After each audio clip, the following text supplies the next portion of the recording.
What was your paranormal experience? I was visiting family and staying in a hotel with my boyfriend, husband now. The first night there we went to bed and I woke up in the middle of the night facing the window. I noticed there was a dark shadow in the corner of the room that looked human-shaped. After staring a while I realized it must have been a floor lamp since that corner was kind of bare and that's the logical choice. I rolled over and went back to bed. The following morning I remembered this and turned to look into the corner where the lamp was and there isn't a floor lamp there. The corner is bare. I mentioned it to my boyfriend and he went white. He told me that he woke up in the middle of the night because he felt like he was being watched and had to get up out of bed to go to the bathroom. I vaguely remember him getting up to try and shake the feeling. It still sticks with me in dark rooms. My father died less than 6 months after my daughter was born. She was not a good sleeper for her first year or so. Waking up screaming and crying at all hours of the night. My wife and I would trade times getting up to soothe her. One evening not too long after my father passed I was having a dream that my daughter was screaming in her bedroom. In the dream I got up and went to her room, but before I got there my dad came out of the room and just said, "She'll be okay," and kept walking away and the crying stopped. I shot up and saw the baby monitor screen was on. It was on sound activated mode, so the screen only comes in when a sound it's over 60 decibels and goes off after 3 minutes of quiet. I get up and check and she's fine and sleeping. A little shaken, it took me a bit to get back to sleep. I tell my wife about the dream in the morning. She told me she heard her crying, but thought I'd gotten up to calm her. Still a vivid memory in my mind nearly 3 years later seeing my younger looking dad coming out of her room. I'm a pilot. One time I was flying and I saw this bright orange glowing thing hovering over the trees. It was kinda bouncing around like if you had a ball on an elastic string and you just bounced it around and whatnot. Anyways, since my course would have brought me near it, I asked air traffic control if they saw anything on their radar, which they said no. They asked me what I saw, so I described it and they said they weren't showing anything and were not aware of any military activity. The thing shot straight up and disappeared, so I told them it was gone. They asked me if I wanted to file a UFO report, which I said heck no, it's probably a weather balloon. Then I continued on my way. I know it wasn't a balloon, but I don't want the FAA questioning my sanity. What freaks me out is that we know very little about the ocean, but relative to us, the ocean is finite. What is behind the blue sky we see is infinite, and we know nothing about it. A couple of years ago I had a dream reliving one of my childhood experiences where I was playing with my cousin, and at the end of the dream when he was getting ready to go home, I said goodbye to him and for some reason it felt different that time. A couple of days later he ended up passing away due to sudden death syndrome. Basically a heart attack, but he was 25, so it was very unusual. 3 years later to this day, every 2 to 3 weeks, I'm having very vivid dreams where I'm talking with him and having full conversations. My friend says it's my cousin reaching out to me, and while I don't believe that, I can't otherwise explain it rationally. Something I forgot to mention is he was born the same month and year as me, just 8 days apart, and so we'd been close friends since we were young kids. I had a friend who was very sick at the hospital this past spring, not COVID, but sepsis from an operation on his back. I went to bed, and in that in-between stage where you're not awake and not quite asleep, I could sense him standing by the side of my bed. We said a few words to each other, and then he hugged me. When I woke up the next morning, I found out that he'd passed not long after I'd gone to bed. Many people would say it was just a dream, but I know better in my heart. I felt that he was actually there, and I felt the hug. He was one of the most caring and inspiring people that I'd known, and it was just like him to say goodbye to the people who loved him. I'll add my own in here. I once was laying in my bed with my dog at the foot of it. I was on the cusp of sleep when suddenly my dog's pop her head up and locks onto something in the middle of my room. Her head then slowly turns and follows something I can't see.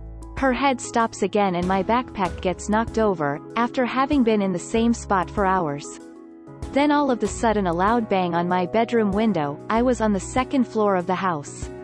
I ran out of that room so quick without daring to look at that window. Not mine, but one I think of a lot. I was at work one night and my mom was visiting my newborn son and wife. I get home and my mom tells me she heard my dad talking to my son. My dad died 8 years prior, but she swears up and down it was his voice. My wife heard it too but never met my dad, so she couldn't say much about it. Just that it was a mom's voice. Then it happened again when my daughter was born. I really want to believe my dad is watching the kids grow up, but I'll never know. The only paranormal thing that have happened to me, and I really don't know how it was possible, happened at my aunt's place when I was a kid. Every once in a while, we went to her house and stayed the night, and I always ended up sleeping on the couch sofa. Well, this was an old house with a room full of creepy dolls and the likes, but with those nothing weird happened, although my cousins would say that the dolls moved around. It had 2 floors with a stair in the middle that ended right where I would usually sleep. So every time, the moment everyone was asleep and not other sound was heard, I would invariably hear a marble being dropped from the stairs until it rolled down the floor. And this would repeat 5 to 6 times every night. No one plays with marbles, everybody was asleep, so to this day I can't think of a reason for that to happen. Back when I lived in my very first apartment, I would hear what sounded like a little child calling for their parent. Now at first I thought it was genuinely some kid who was lost because the complex was big enough for a kid to wander off from their parents. But the voice seemed to always be right next to me. It wasn't until I moved out that I found out a little girl was killed by her abusive father in the 80s. TDLR. Little ghost girl was calling for her dad. IDK if this is paranormal, but it's definitely a bit freaky. So it was just a normal night. I go to bed. I'm still a youngish kid and I end up having a dream. So it was my uncle who came to me in this dream, and his face was caved in and he had blood all over him, his arms and legs were broken. All this gory stuff. Anyway, I have this dream and he says to me, take care of your mother, so this is my mum's older brother. Anyway, mum comes and wakes me up in the middle of this dream and she's crying and upset, so I get out of bed and comfort her. She tells me she got a call from the hospital saying that my uncle had died in a motorbike accident moments earlier.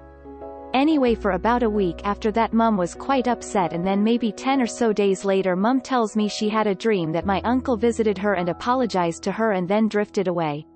Anyway, I believe it's years later and it's his death day. Mum lights a candle to celebrate and whatnot, and I saw my uncle sitting on the couch watching over my mum. I didn't know what I was seeing, but it just disappeared into thin air. It was almost like I had a sixth sense. Well, I'm not sure if it is really paranormal, but I have a weird instinct. For example, when I was a teen I missed my job 3 times just because I couldn't force myself to go.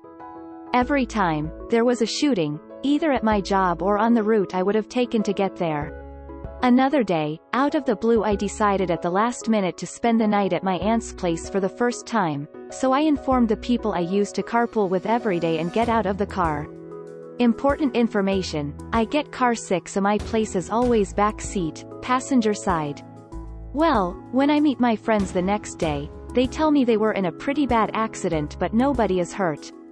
A car hit them while in the highway and the back of the car, passenger side, was wrecked. Have I been there? That would be the end of my story.